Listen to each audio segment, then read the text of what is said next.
Hi guys, what's up? It's me Vivs here from Slide Nerd. In this video, we will talk about how to handle item clicks within the Recycler view.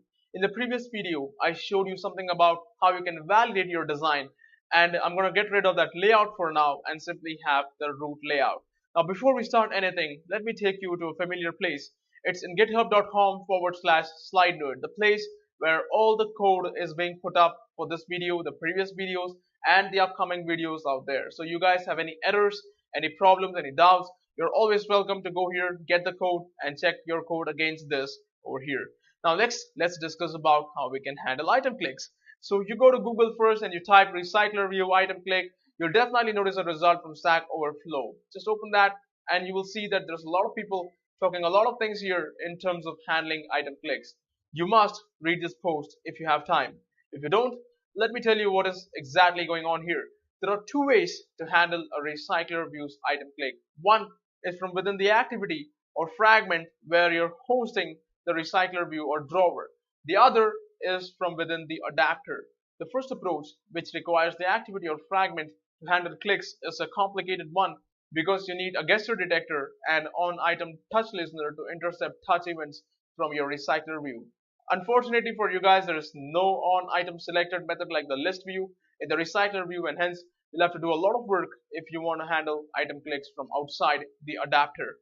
So inside my navigation drawer, I simply have 4 icons and 4 items, but I use a for loop of a size 100 to simply loop over the icons. In other words, I go 0, 1, 2, 3, and then 4%, 4 is 0, and hence I come back to 0, 1, 2, 3, and so on. And I'm using the modulus operator here to access the right element and loop over the array any number of times I want.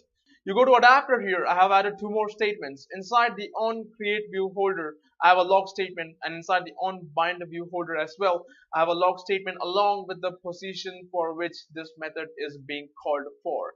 Now if you run this app in Lollipop, let's take a look at what the log cat has to talk about it. So go here to Lollipop preview, start the main activity, and as you can see, as soon as you do that, even before you see the drawer or the list, there's on create view holder, and the on bind view holder is being called for the positions 0, 1, 2, 3, 4, 5. You open the list here, you will notice 0, 1, 2, 3, 4, 5. So these are the 5 visible items that the navigation drawer or the recycler view initially tries to build up and display. Now as you start scrolling down, you will notice that on create view holder and on bind view holder are getting called for some time, but then there's just the on bind view holder that gets called. Take a look at that. I scroll down all the way down to the 100th item, and then there's on bind view holder. Again, if I go back all the way up, it's only on bind view holder that gets called, and that's because of the recycling which I discussed in my earlier recycler view videos, where I told you that the view holder is created once,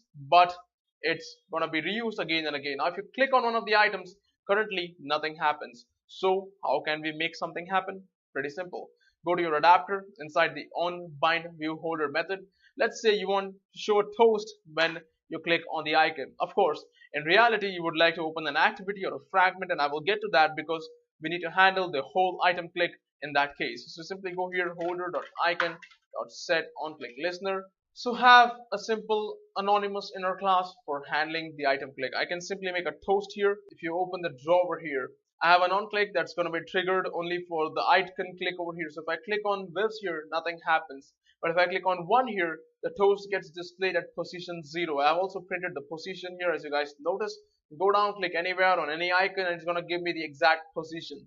So for individual items inside your recycler view, like an icon or a text view or an image view, you can handle clicks this way. Now of course there's another way of writing this. You can do this on click thing inside your view holder as well, and let's talk about that. So let's remove this complete on click listener statement here. Also don't make it final anymore, just remove that, and all we got to do now is go to our view holder. Here you're going to implement the on click listener by simply saying on click listener over there, and just press alt enter, implement the methods on click, and inside the constructor where you have said my view holder icon is find view by id, right below that statement here, add your on click listener by simply saying set on click listener this over here.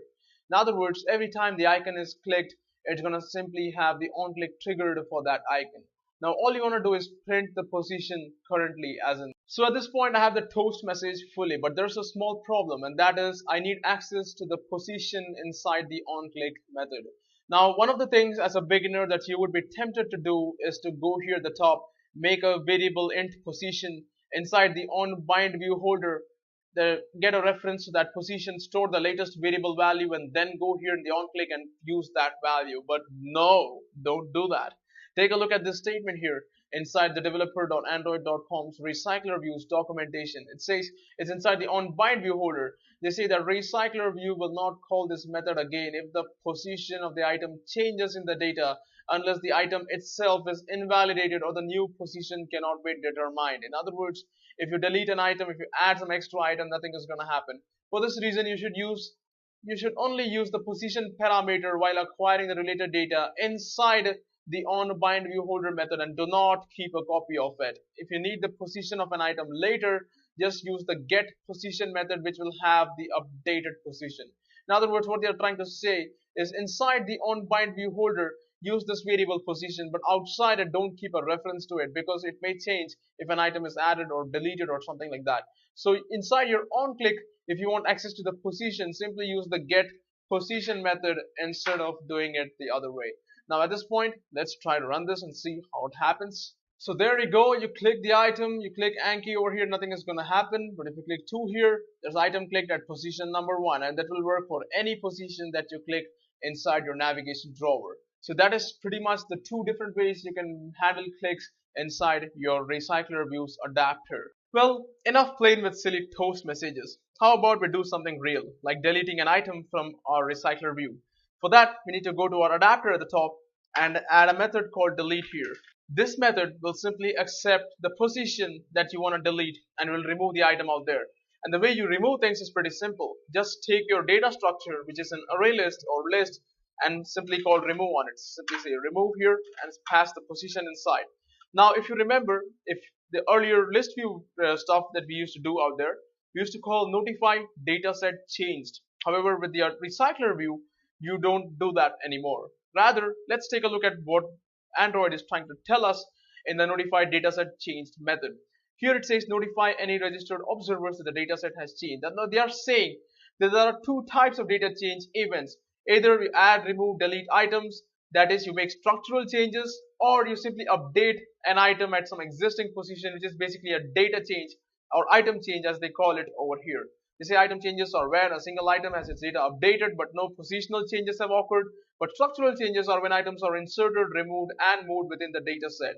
Now here they say that this event does not specify about the data that has changed, forcing observers to assume that all the items and structure may no longer be valid.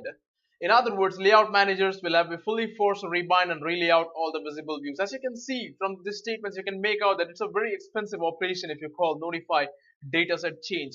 Rather, they are saying that if you're writing an adapter, it will be more efficient to use one of the most specific change events out there, like notify dataset change as a last resort. Now here they have clearly said that use it as a last resort. Now what method can be used alternatively? There's a method here which says notify item removed, and it takes an integer argument. There's again one for inserted, there's one for change. Take a look at these methods. There's a range inserted, range removed, range change as well. For now, since we are removing one item, what we need is item removed here. We simply go there. Now it says notify any observers that the item previously located at the position has been removed from the dataset, and now its position is old position -1. Now this is a structural change event because the structure of the list view is going to change after you do this.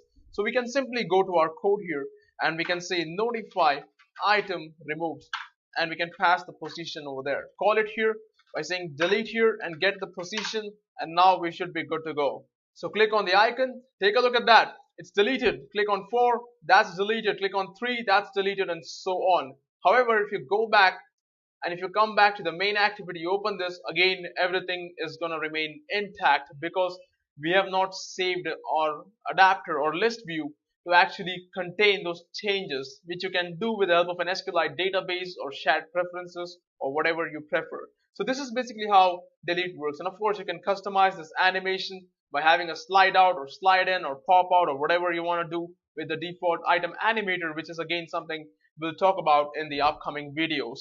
Now in the further videos, as we add data from the internet, as we use swipe to refresh layout, we'll talk about how to add and remove ranges of items out there. And adding an item, a single item for now, is just the way you deleted one. So if you like what you saw, please like this video, share this video, subscribe to Slide Nerd, and let us know your thoughts in the comment boxes below. Thanks for watching. I'll catch you guys in the next video. Have a nice day.